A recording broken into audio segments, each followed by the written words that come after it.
semuanya, Assalamualaikum warahmatullahi wabarakatuh. Waalaikumsalam warahmatullahi wabarakatuh. Ya, selamat pagi semuanya. Pagi. Semangat ya. Baik-baik semuanya kan? Alhamdulillah. Oke, ketemu lagi dengan saya di mata pelajaran perencanaan pekerjaan konstruksi dan perumahan. Untuk hari ini kita akan mempelajari terkait bagaimana kita dalam merencanakan sebuah proyek konstruksi, terlebih lagi di sini perumahan. Tapi sebelum itu akan saya absen dulu. Totalnya ada 35 orang, benar? Benar. Ada yang tidak masuk? Masuk semua. Masuk semua ya? Ya. Oke.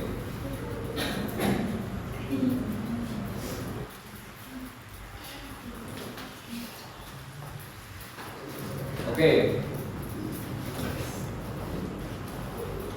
Yang pertama, apa itu perencanaan konstruksi? Ada yang tahu tentang perencanaan konstruksi mungkin? Yang sudah kenal? Ada yang tahu?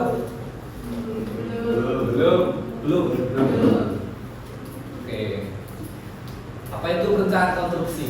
Jadi, perencanaan konstruksi itu adalah proses dalam kita merencanakan, mengatur berbagai aspek dalam sebuah proyek konstruksi sebelum proyek itu dilaksanakan. Jadi sebelum kita melaksanakan sebuah proyek konstruksi atau proyek pembangunan, di sini kita ada yang namanya perencanaan konstruksi. Nah, itu tadi mencakup bagaimana cara kita mengatur dan merencanakan sebuah proyek dari beberapa aspek yang ada di lingkungan sekitar proyek tersebut sebelum proyek itu dimulai. Tujuannya adalah yang utama itu untuk dari perencanaan konstruksi dalam pelaksanaannya bisa dilaksanakan secara efisien. Nah, kemudian tepat waktu dalam perencanaan proyek biasanya itu ada batasan waktu yang disetujui antara dari perencananya dengan yang ownernya. Nah, oleh karena itu perlu direncanakan. Biar apa? Biar dalam selama kita membangun proyek pembangunan itu bisa tepat waktu. Jadi tidak ada kos budget tambahan kalau waktunya molor. Kemudian sesuai dengan anggaran. Kemudian yang terakhir untuk memenuhi standar kualitas yang diinginkan. Nah, kemudian yang pertama dari perencanaan lokasi, yang pertama kali harus kita survei, kita rencanakan itu ada yang namanya site plan. Ada yang tahu nggak site plan itu apa? Site plan. Nah, ini ada gambar orang bawa kertas gede banget. Kaitannya dengan itu ada yang tahu? Nah, ada lagi yang lain? Dina gambar. Ya. Oke, kurang lebih hampir sama konsepnya dengan Dina. Jadi di sini kalau secara teorinya site plan adalah konsep dari peta yang merinci pembagian bangunan dan fasilitas pendukungnya secara lengkap. Nah, itu rencananya itu meliputi ada tata guna lahan dan perencanaan jalan dalam skala tertentu. Kemudian ada detail rencana pembangunan beserta elemen pendukung dalam batasan luasan lahan tertentu. Fungsi site plan itu sebagai media informasi yang nanti akan disampaikan kepada yang merencanakan atau kepada ownernya terkait bagaimana kondisi lahan di sekitar lokasi yang akan dibangun bangunan tersebut. Dalam site plan itu ada persentase pembagian lahan. Yang pertama itu adalah maksimal 60% untuk lahan perumahan. Nah, sisanya buat apa? Nah, ini ada 20% untuk lahan jalan. Jadi untuk akses kalian keluar masuk dari lingkungan perumahan tersebut. Kemudian ada 10% untuk fasilitas umum. Kemudian yang terakhir adalah 5% untuk kebutuhan komersial lainnya. Fungsi site plan memberikan visualisasi yang jelas tentang bagaimana proyek itu akan terlihat dan bagaimana interaksi dari lingkungan proyek tersebut. Nah, ini sangat membantu untuk pemangku kepentingan terkait proyek tersebut. Untuk apa fungsinya? Yang pertama sebagai panduan tata letak proyek. Kemudian untuk perencanaan sirkulasi. Perencanaan sirkulasi di sini dimaksudkan ada untuk aksesibilitas dari proyek tersebut. Kemudian ada sebagai alat komunikasi. Nah, ini juga penting untuk bagaimana mengkomunikasikan perencanaan yang sudah direncanakan oleh perencana kepada pelaksana dan kepada tukang. Jadi itu bisa buat alat komunikasi. Kemudian izin dan regulasi.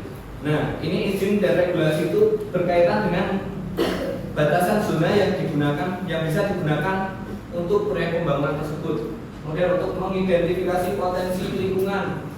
Nah, ini berkaitan dengan permasalahan lingkungan. Contohnya, jika kalian berada di sebuah proyek pembangunan, itu bagaimana limbah dari proyek pembangunan yang kalian lakukan itu akan dibuang di mana?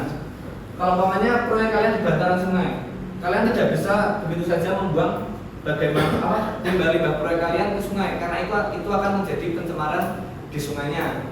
Kemudian kalau pada penduduk, nanti kalau kalian melakukan asal buang begitu saja, nanti bisa mengganggu kenyamanan lingkungan warga yang ada di sekitar proyek tersebut. Kemudian ada visualisasi proyek. Nah, itu terkait bagaimana tampak proyeknya jika dilihat dari site plan-nya. Kemudian tahap selanjutnya itu membuat gambar rencana. Gambar rencana itu apa? Ada yang bisa bantu bacain? Ada yang bisa bantu bacain? Coba Fani bacain.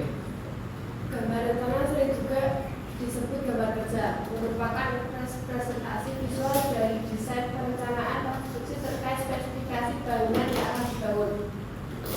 Dalam sebuah gambar kerja harus mencakup segala aspek yang membantu menjelaskan mengenai konstruksi yang akan dibangun, meliputi dimensi, material, tata letak secara terperinci. Nah, terima kasih Mbak Fani.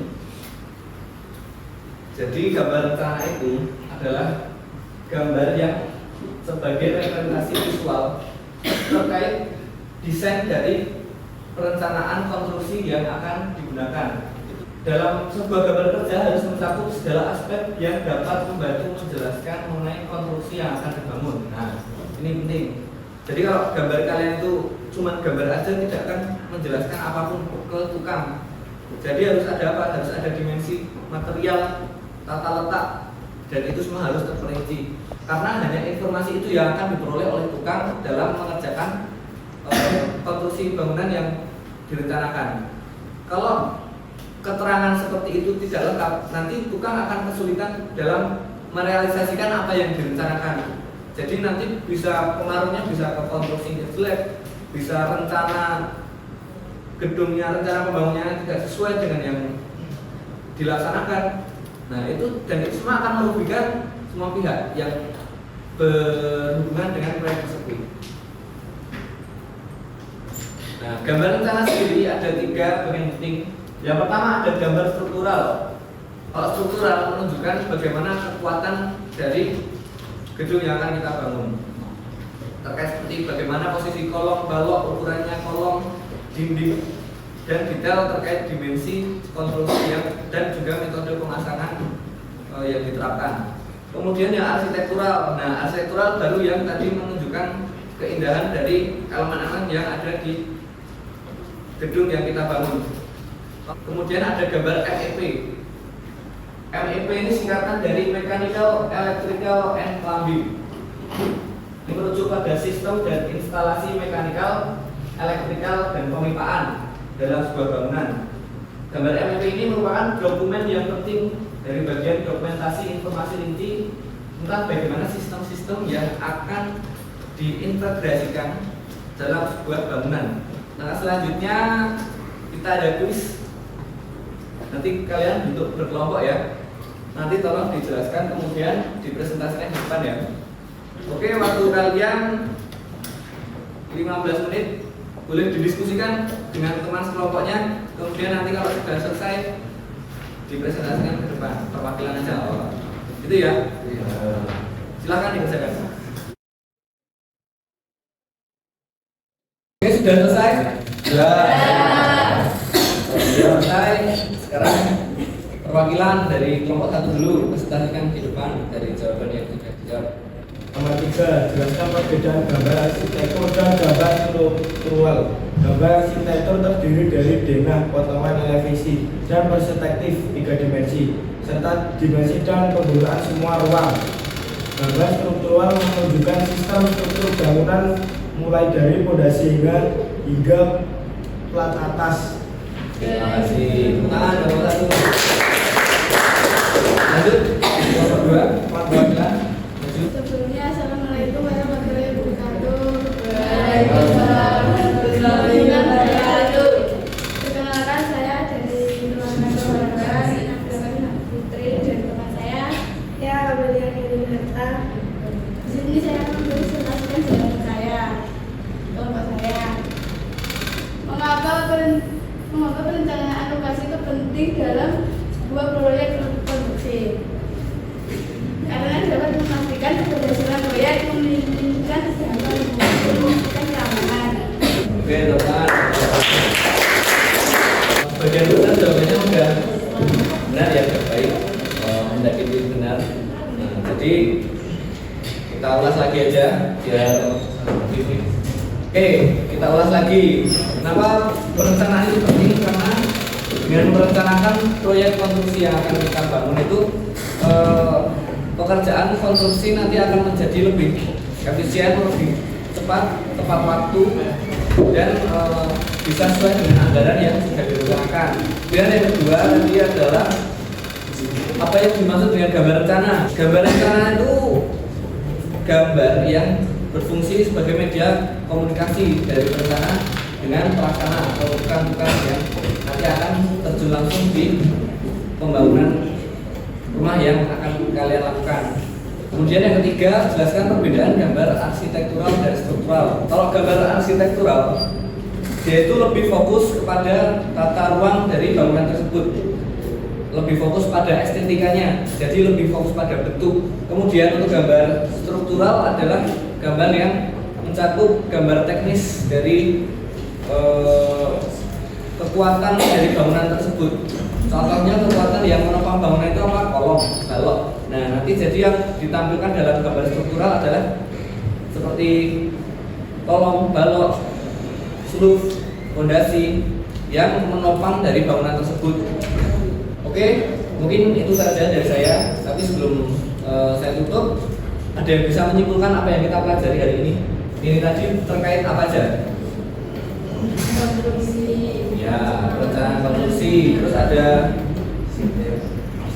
ya benar, kita kan belajar di set plan. Terus ada lagi, ya gambar kerja.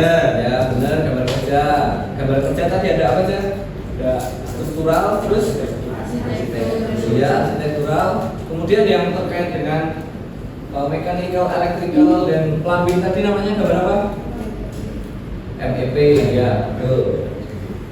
Ya, jadi itu tadi yang kita pelajari terkait perencanaan pekerjaan konstruksi. Nah, harapannya besok untuk tugas kedepannya adalah kalian akan diberikan tugas untuk membuat sebuah gambar rencana atau gambar kerja dari sebuah rumah sederhana. Nah, nanti kalian bisa menggunakan software AutoCAD.